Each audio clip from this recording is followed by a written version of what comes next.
The internet and the world has been in an uproar since the release of the tape with Sean P. Diddy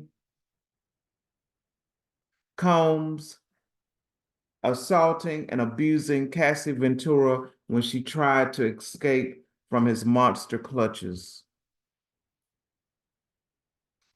That video was very triggering for me for several reasons. Sean P. Diddy Combs is a narcissist. He looks good on paper, good job, success, money, dresses well. I wouldn't call him attractive. All of the exterior characteristics of what people are told to value in a long-term partner, they're even charming in the start, but ultimately is it for their own benefit. Narcissists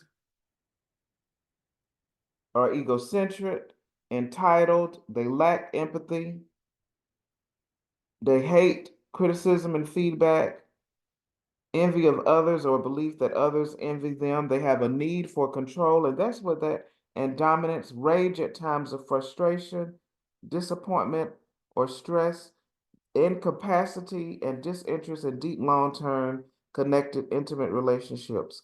I wonder if that's why he's never been married. Because he has several baby mamas and he has 7 children. And he had a relationship with Kim Porter while he was with Cassie Ventura. But there are also other people who are coming forward. And one of her friends come forward and basically said that they were so afraid of Sean Puffy P. Diddy Combs that they were afraid to speak out or take any action. And I could understand it. Someone like him, because look at all the people, look at all the dead bodies around P. Diddy. Andre Harrell, Heavy D, Tupac, Biggie, Kim Porter. Who else?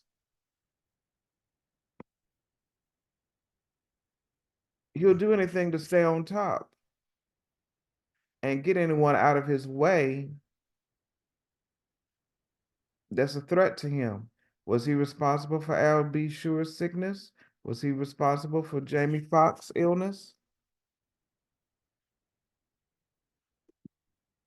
In December of 2023 called Sean Combs Traumatized Me in order to corroborate the claims Cassie made in her lawsuit against Diddy. Tiffany, thank you for joining us. It is so difficult, so horrific to watch this and wonder what life must have been and may have been like. Can you take us back to that time, Tiffany, and tell us what Diddy was like from your personal observations, what their relationship was like? Is there context you can give? I mean, I can definitely provide context around like this incident. Cassie confided in me about this incident when I was working with her around this time, around 2016. We were working on her sophomore album, and she told me about this situation. Their relationship was volatile for sure. Um, and he, like, you could tell that she was afraid of him, and that there was a lot of control. And yeah, I don't just sorry, it's What do you, witnessing, yeah, like what seeing do you feel, seeing feeling?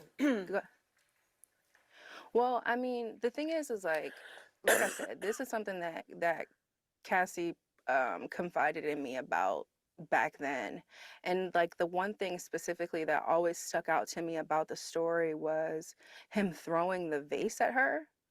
And to see it, like to see, like I remember her saying, I remember it being at the Intercontinental. I remember the whole situation. But to like know a story is one thing, but to see it is something different. And then also to see it somebody that you care about, like, you know, it's that a video of my friend getting violently assaulted is all over the world, and no one was there to help her, and it just, I don't know, it makes me really sad.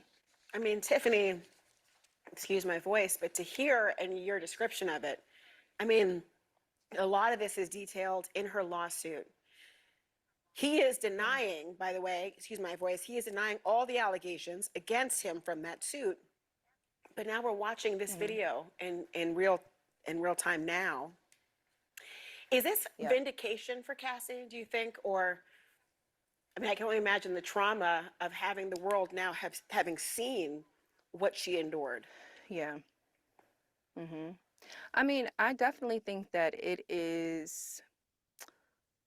validates what was in the lawsuit. It validates what she said happened. And so I definitely think for anyone who was, oh, people are just making up stories, it was a money grab, it was all these things, you're trying to take people down in the culture, all this crap.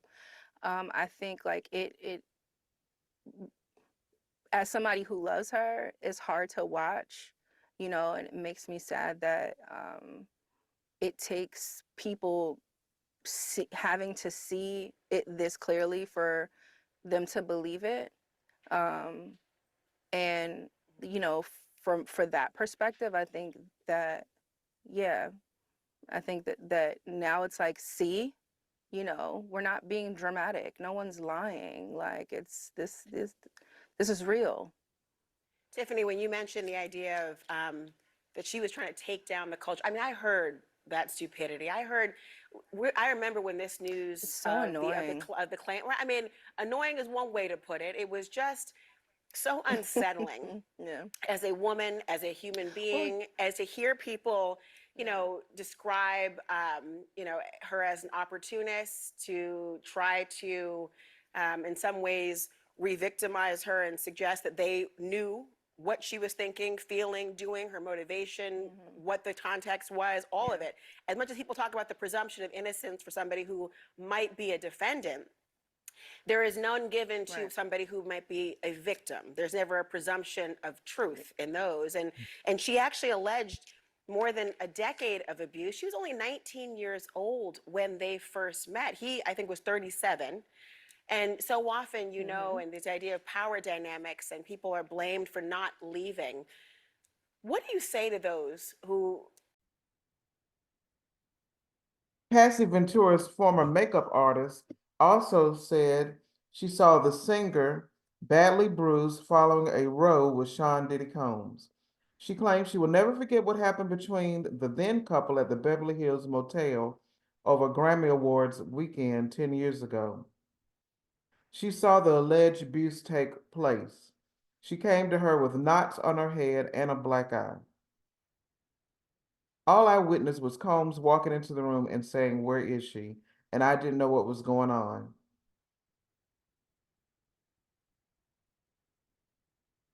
All I hear from the bedroom was just stuff I don't want to go back and think about. I did not know what was going on. All I could think of was to get her out of there. The makeup artist, Myla, helped get Cassie, now 37, out of the hotel and cared for her in her own home.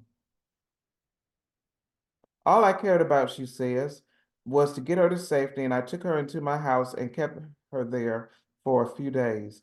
I literally called my friend, who was a doctor at the time, to treat her because we couldn't bring her to the hospital.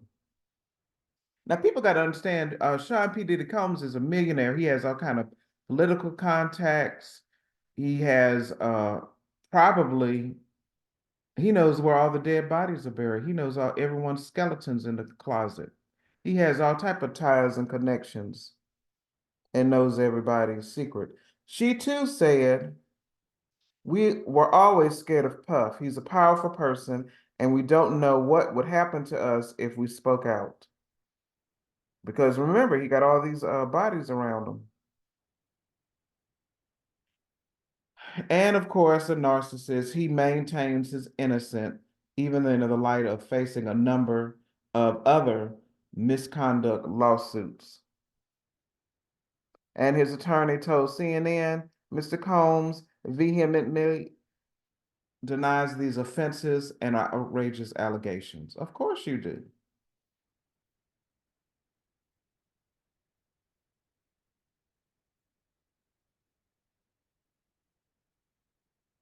And Tiffany Red, who was interviewed, you heard her interview first. She said she spent all those years writing those songs for him, P. Diddy, to rape my friend, to like, it's just disgusting.